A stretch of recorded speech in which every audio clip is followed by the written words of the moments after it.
Ancient prophecy is being fulfilled before our eyes as this emergence of the prophetic highway of Assyria, modern-day Iraq, Egypt, and Jerusalem is now underway.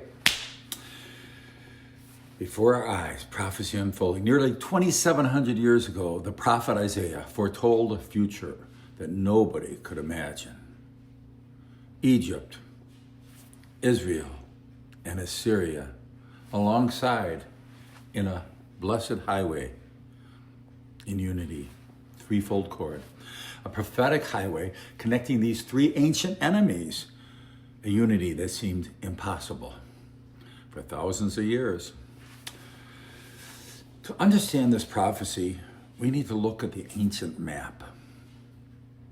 Assyrians' heartland was what we call northern Iraq today, or it was called Asia Minor in the days of my grandmother, including Mosul, M-O-S-U-L, the ancient city of Nineveh, where the prophet Jonah preached. Remember Jonah? Jonah wanted nothing to do with those nasty Assyrians.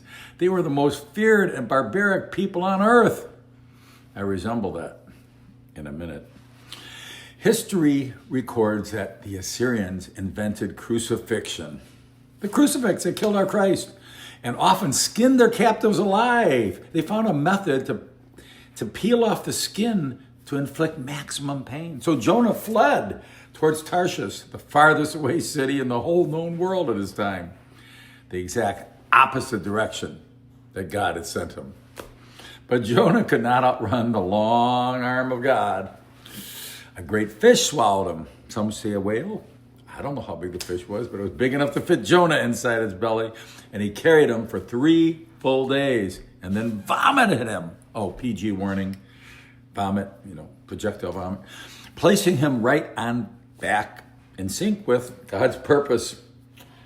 Finally, when Jonah obeyed, something unimaginable happened. Jonah wasn't happy about it, ironically. The Assyrians repented in sackcloth and ashes, ripped their clothes for 3 days without food or water. Even their animals were covered in sackcloth per the king's orders. And God spared the entire city. Now, centuries later, the same region became the cradle of early Christianity. If you remember our Bible studies, the Apostle Paul preached where? In Antioch. That was within the Assyrian sphere. That's where Gentiles first came to faith, mainly Assyrians. What's left of them now is another story, but that's where the gospel began spreading to the entire world. Whoa! I am one of the last remaining Assyrians on earth. My name is Jerry Lazar. And my people, the few that remain, are virtually all Christians today. Now, Lazar is short for Lazarus because when my Assyrian ancestors saw him raised from the dead, wow, they started going by the name of Lazarus. So talk about shattering stereotypes. The most ruthless people on earth transformed into the image of Christ, who embraced forgiveness. My ancient ancestors turned the other cheek. And today, virtually every single Assyrian you probably don't know any, is a Christian today. So God is shattering stereotypes again today, aligning modern nations before our eyes, the modern nations that used to be Egypt, Assyria, and Jerusalem. Now, under the Muslim Brotherhood, Egypt was hostile towards Israel, as they had been for millennia. But since President Abdul Fattah el-Sisi took power, Egypt has become increasingly cooperative with Israel, out with the Muslim Brotherhood terrorist regime and in with peace. Militarily, economically, diplomatically, Egypt is now far more moderate and stable and more open to partnership with Israel than at any point in recent memory, perhaps in history. Now, let's talk about modern-day Iraq. That's where my ancestors are from. The removal of Saddam Hussein, we saw it on CNN and Fox News, everything else, reshaped the region of ancient Assyria. Or was Fox News even around then, come to think of it? Northern Iraq, the Assyrian heartland, is now the most pro-American and quietly pro-Israel region in the Middle East.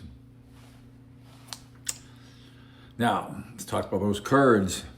Kurdish and Assyrian communities they openly welcomed the partnership of the West, and some even displayed support for Israel. Things are changing, man. They're changing. Impossible changes. But with God, nothing's impossible. At the same time, a spiritual movement is sweeping the world. Millions of Christians, particularly very young people, are embracing the Hebrew roots of our faith. I mean, the Old Testament, come on, that's most of our Bible.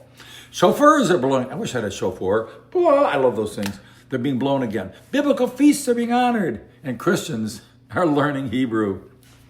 Could you imagine?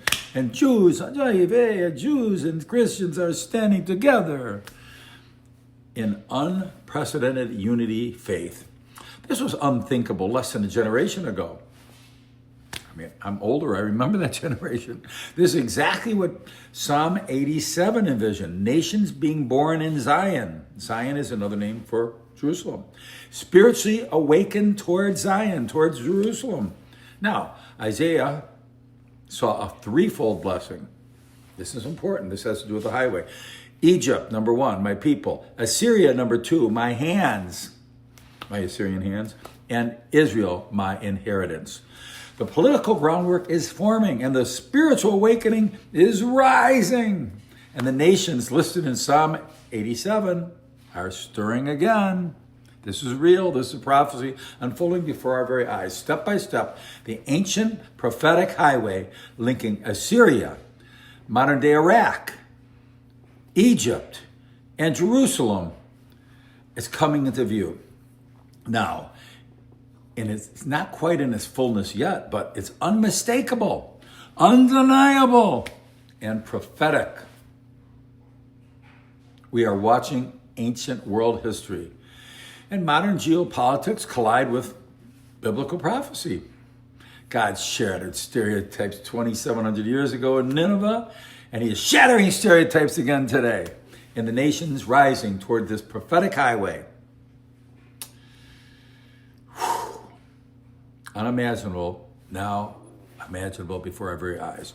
The prophetic highway is emerging. The nations are aligning. And the words of Isaiah and the psalmist, David, are beginning to unfold before our very aina. That's Aramaic for eyes. Aina. Are you, this is the question, are you ready?